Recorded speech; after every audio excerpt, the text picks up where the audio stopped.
காக்கும் தேவனாம் இயேசு கிறிஸ்துவின் நாமத்தில் அன்பின் வாழ்த்துக்கள். ஏசாயா 58 அதிகாரம் 11 வசனம்.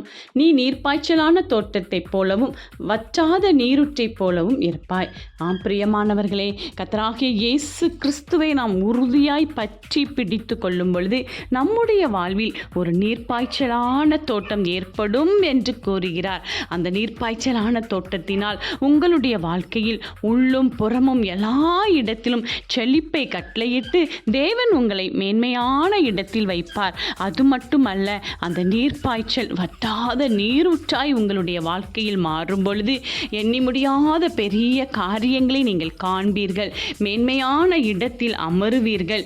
தேவனுடைய கரம் உங்களை கரம் பிடித்து வழிநடத்தும். கர்த்தர் உங்களுக்கு முன்பாக சென்று சகலவற்றையும் நன்மையாய் உங்களுக்கு முடித்து கொடுப்பார். ஆம், நீங்கள் நீர்ப்பாய்ச்சலான தோட்டம், வற்றாத நீரூற்று. தேவன் உங்களோடு. ஆமென்.